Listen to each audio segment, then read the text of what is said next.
Earlier, I spoke to Brendan Mulvaney. He's a lieutenant colonel with the U.S. Marines, and I asked him whether the U.S. freedom of navigation exercises would continue in light of the arbitration result. They will certainly continue. I mean, that's the one thing I could say with a fair amount of certainty that they're going to continue.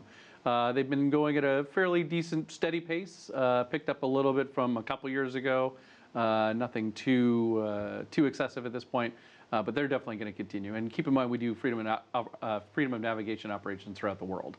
Whether or not we do more of them or where they sail, I think will be largely in response to how some of the other actors in the region react to the ruling. What happens then if the Philippines calls on the United States for help in enforcing this tribunal result? Do you think that the United States would even get involved in that regard?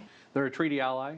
We have a strong treaty relationship with them and a commitment to them. We will honor those commitments. How we do that and the time in which we do that, I think, is a matter of debate. And again, we'll just have to see how events unfold. I certainly don't think the Philippines is going to come over right away and say, hey, we need you to evict the Chinese from the entire South China Sea. I don't think that's going to happen.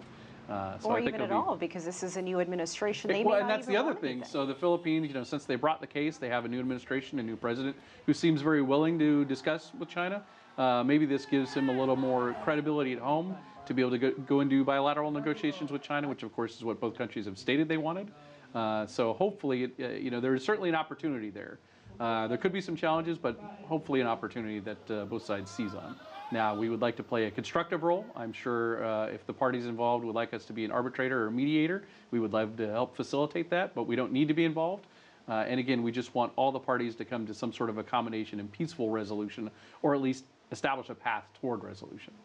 China has brought up the topic of an air defense identification zone over the South China Sea following this result. What is your take on that? So an air defense identification zone is certainly a possibility for them to announce.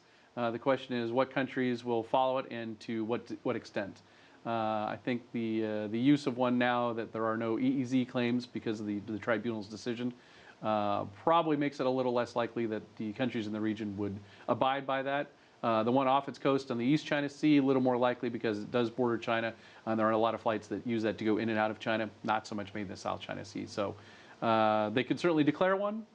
They will probably get a strong reaction from certainly the neighboring countries and probably the United States, and I would expect some European nations as well.